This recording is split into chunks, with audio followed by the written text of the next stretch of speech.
So today I'm going to be talking you through my top tips for buying the most comfortable high heel you possibly can using some examples from my collection.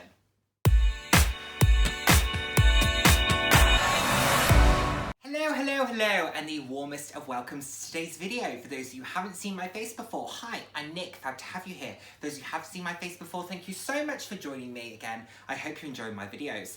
I put out videos roughly 2 to 3 times a week on a range of different topics, anywhere from fashion, some slightly more personal topics. So if that sounds like something you'd be interested in, then please do head down, hit subscribe, and turn on the notification bell.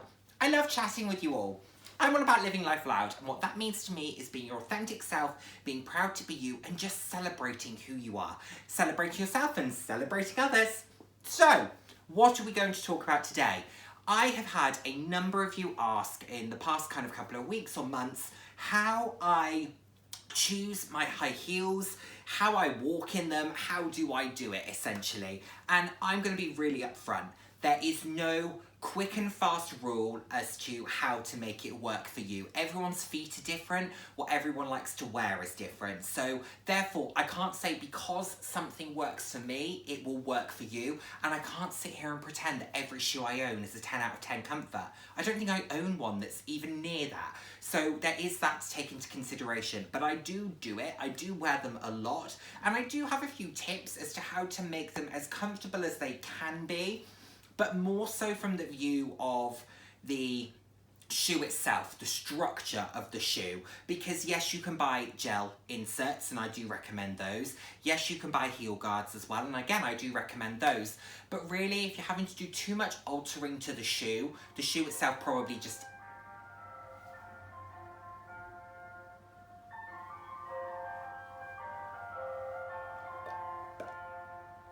Ice cream van. It's cute, I live in a neighbourhood that has an ice cream truck. Isn't that cute? Love it. Never bought one, but I could. Nice to have the option. So, yes, you can buy that stuff, and I think it's worth having, but I think if you can get the best shoe possible for you to begin with without having to do too many alterations to it, then you're probably on the right track. So here are just a few of my tips to consider in order to try and make it the most comfortable experience you possibly can. Now, as you know from my collection, I am a stiletto person and I am a tall stiletto person. So I really like high heels. My lowest heel is 100mm, which for a lot of individuals would be the upper end of what they like to wear. My average heel is probably 120, which is about 5 inch. So that is a tall shoe. It is a tall shoe and I love a stiletto. So, you know, my collection isn't necessarily the best one to go on in terms of comfort and usability, but I do what works for me. Probably the biggest thing that I would say to consider when purchasing a heel is around the height of the heel. Yes, we will go on to thickness and how it fastens to your foot, etc. later, but I think the height of the heel is possibly the most important thing, because ultimately that's the slope that your foot needs to somehow navigate. So as you can see inside this shoe here, this is an 120mm stiletto. This has a very severe slope, which means that you're pressing a lot of the pressure into the ball of your foot. When you're walking, walk heel toe, as you can see, I've actually worn down a certain amount of the heel there. However, when you're walking like heel toe, of course, you're bringing your foot back and then you're placing the pressure down into the front of the foot in order to create an element of stability. So when you don't have a shoe that is quite as high, that is less so. That is less of a slope. Think of it like a slide that your foot is going down. If the shoe is lower, so let's say this was an 85mm heel, the slope will be going from this to this. Therefore, the speed at which the movement that you need to make is different. You will have a less intense ride or a less intense slide going down one that has a slightly less steep incline than you would do going down a slide that has a much steeper incline. That's what your foot is doing. Your foot is essentially on a slide and is working its way down, and you're bringing it back, pushing it back down, bringing it back, pushing it back down. Take, for example, you know, I've got 3 heights here. 160mm, but with a platform. So this is really probably about 120, I would say, when you take the platform. 120 without a platform, so it is truly a 120, and then you have 100mm without a platform. These are infinitely more comfortable than these, just because the pressure that you're placing on the ball of your foot is that much less, and the cramp that it can create under your slope of your foot as well is that bit less. So do think about heel height. It's a really important thing, definitely something to consider. Now, I referenced thickness of the heel, and let's bring these two back in order to demonstrate this. These aren't great examples of what would be ultimately a comfortable shoe. Neither of these are thick enough heels to really be comfortable. Thickness is important for stability purposes. Essentially, with a stiletto, you are balancing on a bit of a needle, really. You're balancing on a very thin point, and you're also placing a lot of pressure of the heel of your, on the heel of your foot here, because that's a very thin point that it needs to work its way into. So the weight distribution is different. The thicker the heel, the more evenly the weight is distributed across the back of the shoe. So here you have two. So this is a 120 and a 100. As you can see, the 120 is actually a lot thinner than the 100. And the 100 is infinitely more comfortable, as I said, not just because of the height, but because of the thickness, because there's a little bit more weight distribution that's happening there. If you want a much more comfortable heel, I would say go for a block heel if you can. Wedges are also far more comfortable than stilettos because they don't have this gap here, so the distribution again is different, and I do often find that you can go slightly taller in a block or a wedge than you might be able to go in a stiletto, just because of the pressure that it's placing on the heel of your foot. So just something to consider. Block heels are popular at the moment. Take, for example, the uber popular Chanel sandals that are available. Those have a block heel. They come in two variations, platform and non-platform. And don't be afraid to go for a block heel. They're not my personal taste. However, do I think they work? Absolutely. Are they on trend? 100%. Are they much more comfortable than stilettos and anything I own? Categorically they are. So definitely consider the thickness of the heel. If you want to go, you can get shoes that are even thinner than this. Kurt Geiger, for example, do a shoe that's even thinner. I can imagine that is excruciating to wear, to be honest. That would be a sitting down shoe from the car to the restaurant and back again, 50 steps maximum, because I can imagine they are agony to wear. But we've got to do what we've got to do sometimes.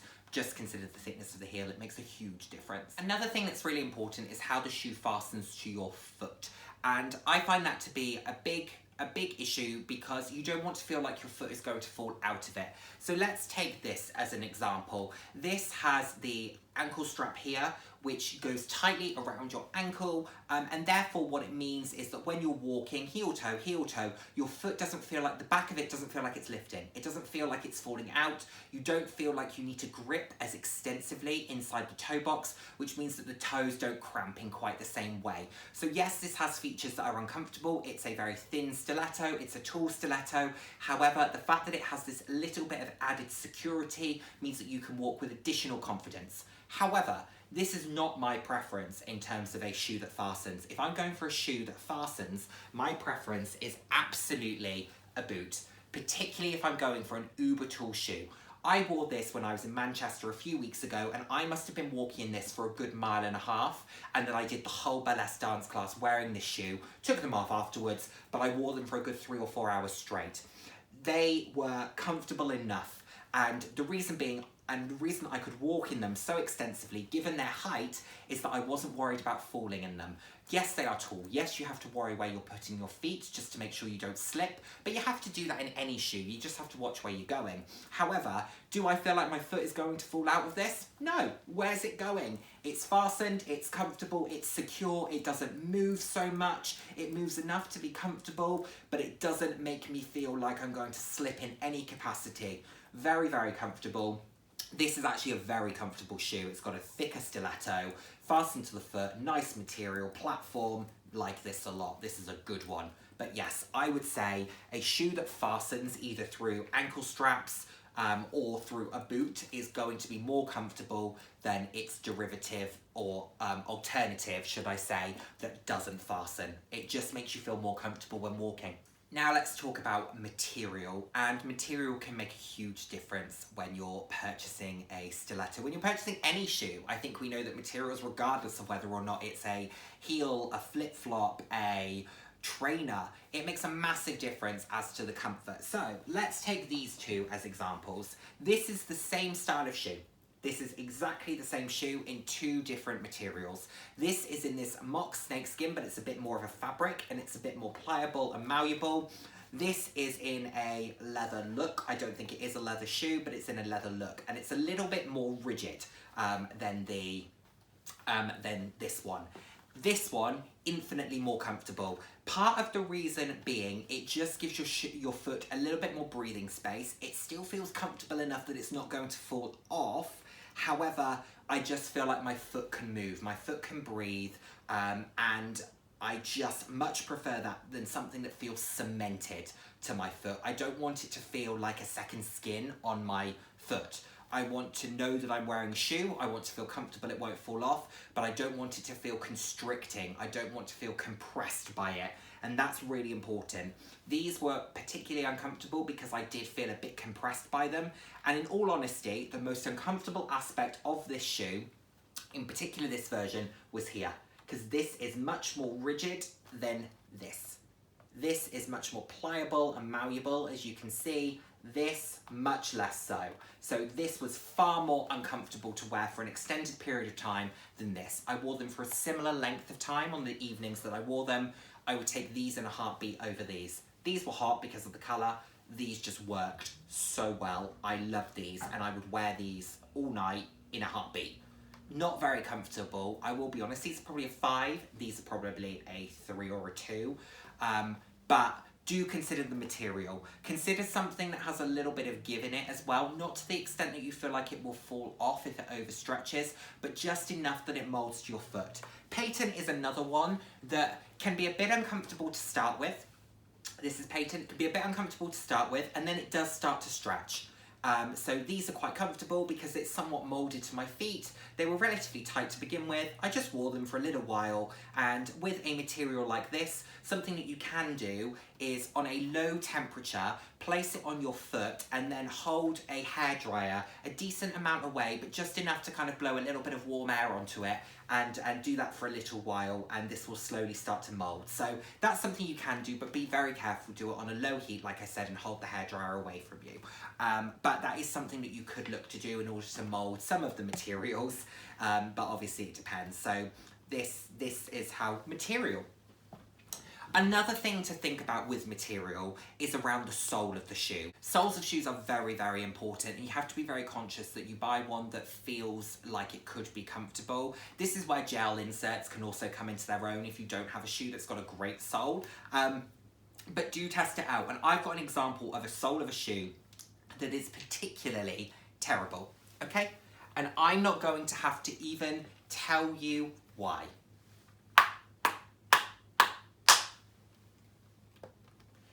Imagine that on a pavement.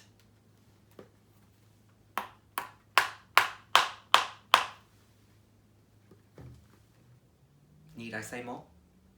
However,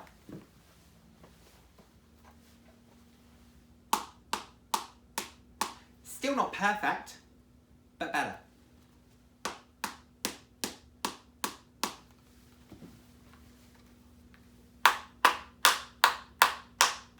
Got an orchestra.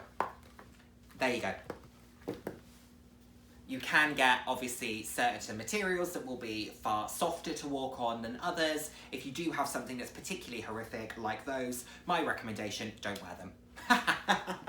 If you really have to, stick a gel insert or something in there, but my preference would be don't wear them. And last, but by no means least, this is a really important point. Consider the toe box of the shoe that you are purchasing.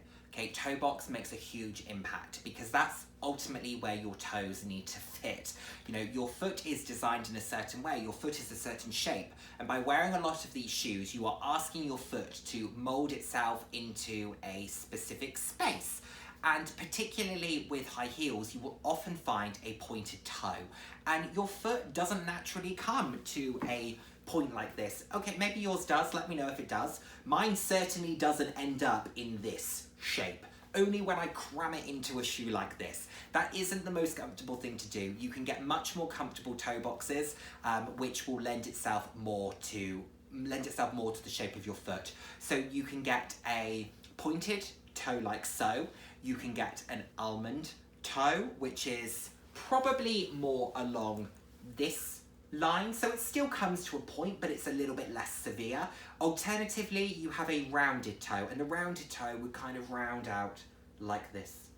That is something that you could look at. So definitely do consider the toe box. Think about the shape of your foot, think about the width of your foot, and how does your foot naturally come into a point. If your foot does come into a bit more of a point, then maybe a pointed toe will be a little bit more comfortable than if your foot weren't so.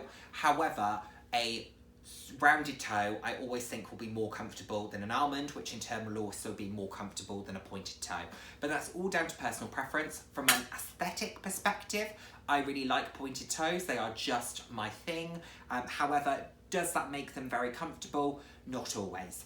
Of course, there are shoes that also don't have a toe box. So a shoe like this doesn't have a toe box. So as long as it feels comfortable enough where the strap is there, and that's all about fastening to the foot, as long as it feels comfortable enough, then you've got a little bit more room to breathe. The only thing to consider is, because you don't have a toe box, you don't have anything that's stopping your foot there. So if you buy a shoe where the toe isn't quite long enough, you will end up with hang toe, and that's not always the most attractive thing if your toes are kind of hanging over the end, like, you know, that's not always the most attractive thing in the world.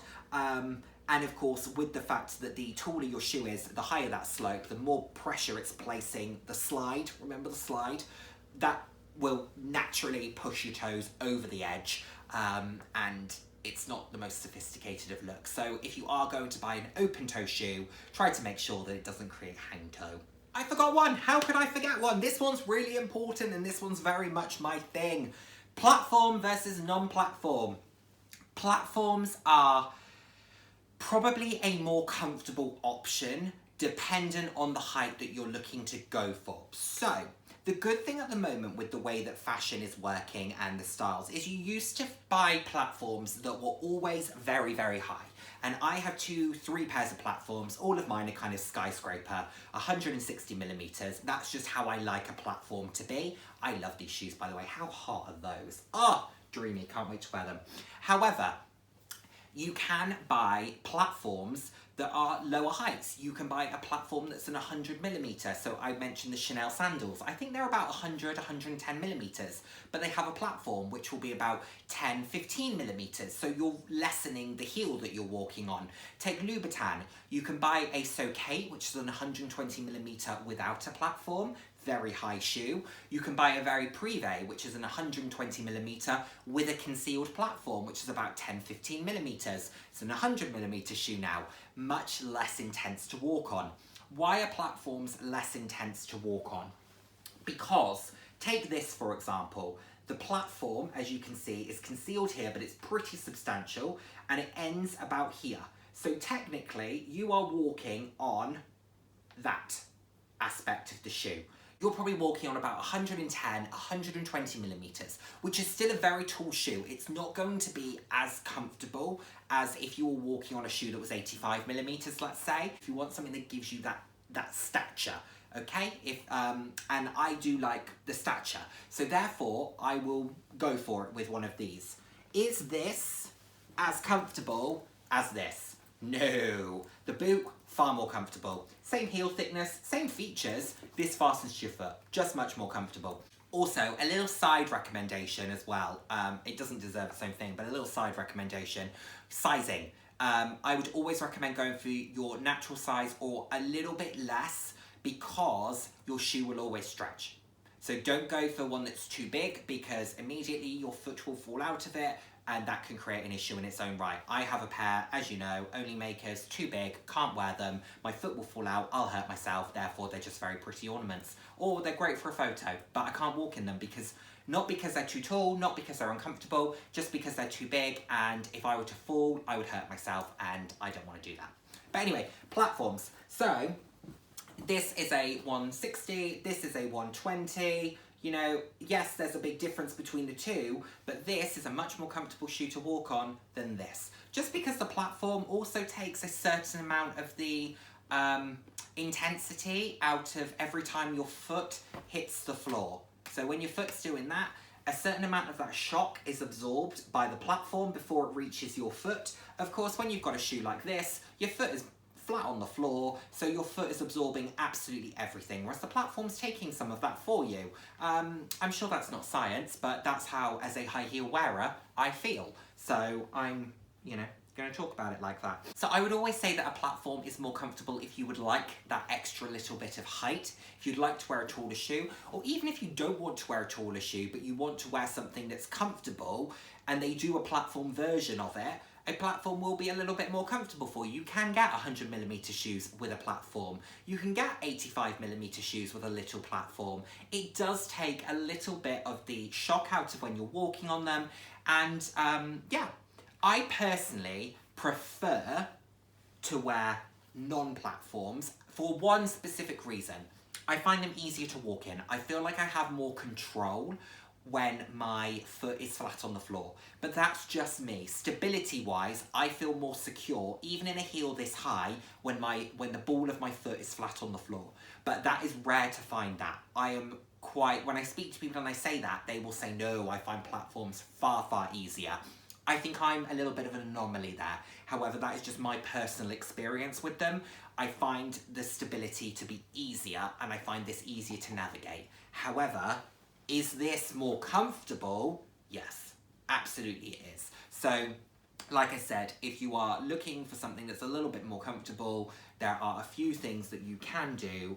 Consider the thickness of the heel, consider the height of the heel, consider whether it fastens to your foot, consider the materials that it's made out of. Do they do a platform version that can maybe take some of the height out of that heel or take some of the shock from walking? There are a few things that you can do. So there we have it, everyone. That is what I have to say on this topic. Let me know what you think. What's your favourite high heel? If you wear them, what do you think about them? Are you an avid high heel wearer like myself, or are they something that you actively avoid? Let me know, and I look forward to speaking to you in my next video. Take care, everyone. Bye now.